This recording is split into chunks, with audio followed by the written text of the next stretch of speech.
বড় একটা রেভলিউশনারি একটা চেঞ্জের মধ্যে দিয়ে আমরা গেছি। 17 বছরের যে জগদ্দল পাথর আমাদের বুকের উপর চাপা ছিল সেটাকে আমরা সরাইলাম।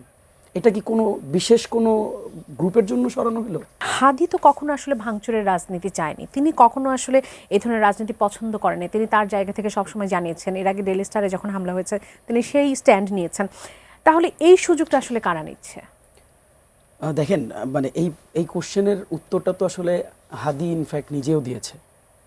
প্রথম আলো ইস্যুতে যখন আপনি তার স্টেটমেন্টটা দেখবেন, এটা ইদানিং সোশ্যাল মিডিয়াতেও অনেক বেশি চাওয়ার করেছে। তিনি বলেছেন যে মানে আপনার যদি প্রথম আলোর কোনো ন্যারেটিভ পছন্দ না হয়, ইনফ্যাক্ট আপনার প্রথম আলোর ওয়ে অফ জার্নালিজম এটা যদি আপনার কাছে ভালো না লাগে, রেদার আপনি আরো 10টা প্রথম আলো বানান, সেটাকে দিয়ে বিকল্প 10টা প্রথম আলো দিয়ে বা বিকল্প 10টা সংবাদ মাধ্যম দিয়ে আপনি সেটাকে কাউন্টার করেন।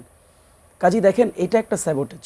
আপনি মানে এটা আমি আপনাকে বলি যে আমার কাছে কখনোই মনে হয় নাই যে মানে গত দুদিন যারা সত্যিকার অর্থেই মানে হাদিকে ভালোবেসেছে, সত্যিকার অর্থেই তার যে খুন, এই খুনের বদলা নিতে চেয়েছে বা এই খুনের বিচার চেয়েছে, তারা এ ধরনের কার্যক্রম বা কর্মসূচির সাথে তারা মানে জড়িত ছিল। আমি নিজেও প্রথম আলো ডেইলি স্টারকে কিন্তু এন্ডোর্স করি না, আমি মানে অনিয়ার আমি বলি, আমি নিজেও তাদের ওয়ে অফ জার্নালিজমকে আমি পছন্দ করি না। তারা যেভাবে একপেশে কার্যক্রম পরিচালনা করে বা একপেশে কথাবার্তা বলে, এটাকে আমি নিজে এন্ডোর্স করি না। তার মানে কি আমি সেটা ভেঙে দিব? এই ভ্যান্ডালিজমের সাথে তো গণতন্ত্র যায় না, বা এই ধরনের ওয়ে অফ মানে মানে আপনার মুভমেন্ট, এটা তো ভাই গণতান্ত্রিক ওয়ে অফ মুভমেন্ট না। হ্যাঁ, আপনার ডেইলি স্টার পছন্দ হচ্ছে না, ইটস ভেরি ফাইন, কোনো সমস্যা নাই। আপনি ইনকাউন্টারে আপনি আরো 2টা ইংলিশ গণমাধ্যম তৈরি করেন না, আপনার তো সেই ক্যাপাসিটি নাই।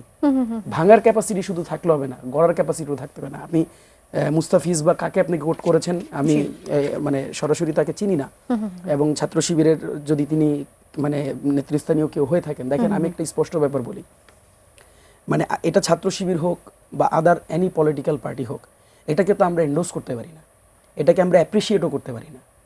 এবং দেখেন কি হয়েছে সেই দিন আমরা দেখেছি যে ডেইলি স্টারে যে আটকা পড়েছিল জায়মা ইসলাম, আমরা তাকে তো চিনি। এবং ওই দিনও আপনি যদি তার ফেসবুকের স্ট্যাটাসের দিকে তাকান, back to back 3 to 4 status for Hadi ছিল, এবং she was stuck in the building. তো মানে আপনি কাকে ডিফারেন্ট করবেন? দেখেন, জায়মার জুলাই আন্দোলনের সময় আপনি এখন সার্চ করলে তার ভূমিকা আছে। এখন দেখেন, এই যে জুলাই আন্দোলনটা সংগঠিত হলো, এটা তো কোনো গোষ্ঠীর স্বার্থে আমরা এটা করিনি। এত বড় একটা রেভলিউশনারি একটা চেঞ্জের মধ্যে দিয়ে আমরা গেছি। 17 বছরের যে জগদ্দল পাথর আমাদের বুকের উপর চাপা ছিল সেটাকে আমরা সরাইলাম। এটা কি কোনো বিশেষ কোনো গ্রুপের জন্য সরানো হলো?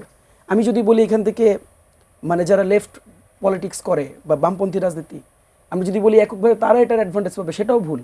আবার আমরা যদি বলি যে তারা কোনো অ্যাডভান্টেজ পাবে না, তাকে আপনি কর্নার করে দিবেন, সেটাও তো ভুল। তারও তো ওই ভয়েসটাকে আমার সমুচিত রাখতে হবে, এটা তো গণতন্ত্রের সৌন্দর্য। তবে আরেকটা হচ্ছে, একটা লাইন আমি আপনাকে বলি, তবে একটা বিষয় আমাদেরকে পাশাপাশি সোচ্চারও থাকতে হবে, বাট এই ভ্যান্ডালিজমের ওয়েতে না। সেটা আপনি ক্রিটিক থাকবে, ডিফারেন্ট ওয়ে থাকবে, বাট এটাও সোচ্চার থাকতে হবে যে বাংলাদেশের যে আধিপত্যবাদ যে শক্তিটা বাংলাদেশের উপর চেপে বসেছে, তাদেরকে যারা প্রমোট করছে বা তাদেরকে যারা সামহাও প্রমোট করতে চায়, তাদের ব্যাপারে আসলে আমাদের সূক্ষ্ম দৃষ্টি রাখতে হবে।